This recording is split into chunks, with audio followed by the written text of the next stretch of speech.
So Corona came. Coronavirus!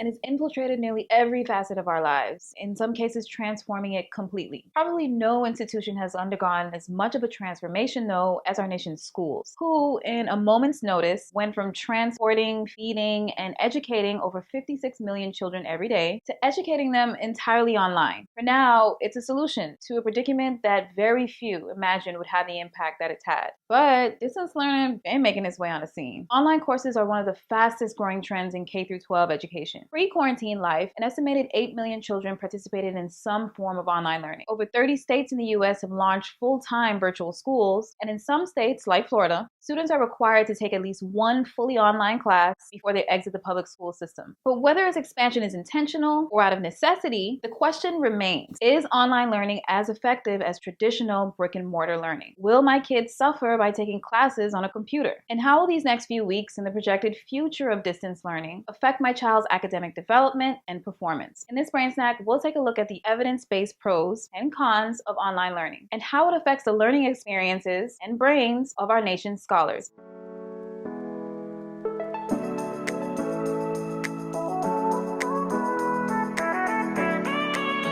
Some, virtual learning has the potential to completely revolutionize American education and dramatically expand opportunities for all students, especially underserved, advanced, and academically gifted students. Indeed, the four main reasons students take an online class today is because the class they need or want isn't available at their school site. The class meets a specific need they have, like bilingual or deaf instruction. The class is an advanced placement or college level course, or the class permits students who have failed the course to take it again. So exactly how effective are these classes? Well, the promise of this instruction has been documented for some time now. A 2010 meta-analysis that looked at student achievement in various educational settings found that virtual education produced results that were as good as or better than face-to-face instruction. In certain classes, like Spanish 2 and speech, students consistently outperform their peers. And in one of the only fully accountable online school systems that exists, where teacher pay is tied to student performance, middle and high school students consistently outperform their counterparts in Florida's traditional schools on measures of grades, advanced placement scores, and FCAT scores. Online learning also seems to distinctly impact student engagement, regardless of how students do academically. Numerous studies conducted by the National Survey of Student Engagement find that online learners report more frequent and more positive engagement with both their teachers and classroom material. Here are some other benefits to online learning cited by parents, students, and teachers all over the country. Parents overwhelmingly appreciate the transparency of effective online platforms. That is, having constant and continuous access to their child's grades and even the lesson materials taught. In one operating system, parents could even check the amount of time that their kids spent in each class, in each unit, and on each assignment. So a dream come true for helicopter parents.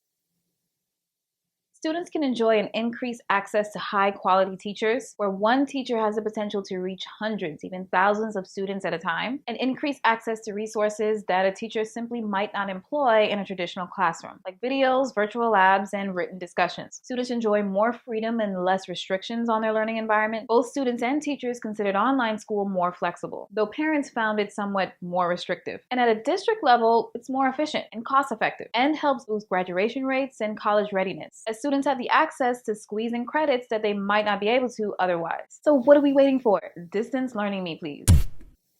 Not so fast. Online learning, especially full-time, doesn't seem to work for everyone. Online schools are notorious for their modest, if not dismal, retention rates. Students seem to realize relatively quickly that this ain't for me and seek out other or traditional outlets. This may in part explain the success of online schools and students. We're essentially measuring the success of the students left, who in the majority of cases are extremely motivated to pass their classes. Students in credit recovery realize that this might be their last opportunity to get it right. And them AP kids know good and well they can't have no C's or D's on that report card. A 2015 study out of Northwest Narazine University looked closely at the characteristics that separated students that were successful in an online platform and those who weren't. In general, they found that online learning works when students are self-directed, self-motivated, and independent. That is, they set their own daily schedules and goals and stick to them with little intervention. And it works when these students have parents that are supportive and heavily involved in their learning process. 3 separate studies have found parental involvement to be the most significant factor in an online student success. These These parents are familiar with the online learning platform, communicate with teachers and school officials regularly, monitor their child's assignment completion, and are available to assist with assignments and provide immediate feedback to their kids. Successful students are also computer literate, participatory, have strong written communication skills, and ask for help almost twice as often as unsuccessful students. And students who are comfortable with learning logical theories and ideas perform better than students who rely heavily on hands-on experiences to learn. This fact puts preschool and elementary school students at a complete disadvantage when it comes to online learning because one, they rely so heavily on manipulatives and physical hands-on activities to learn, and also because of part of their brains that allow them to think fluidly about theoretical and abstract ideas, the rostral prefrontal cortex won't begin to come fully online until they're about 12 years old. So, kids who aren't good candidates for online learning include preschool and elementary school kids, students who have pressing needs for individualized instruction, students who struggle focusing and need to be monitored to stay on task, students who struggle with self-regulation, motivation, and turning in assignments on time, kids who thrive in hands-on settings, students with limited access to technology and the internet, students with limited access to resources, including their parents, throughout the day, and students who struggle academically in one or more classes. Indeed, mounting evidence at the high school and post-secondary level show that students with poor academic preparation perform much worse online than they do in traditional brick-and-mortar settings. Students' credit recovery rates and algebra test scores are higher in traditional classrooms. So, the weakest students are hurt most by the online format, and these effects can be long-lasting. This is especially true for core classes like English and math. But if students progress with even modest-sized gaps in their understanding of the material, gaps that might not be caught or addressed in an online platform, these gaps can be expected to snowball and have detrimental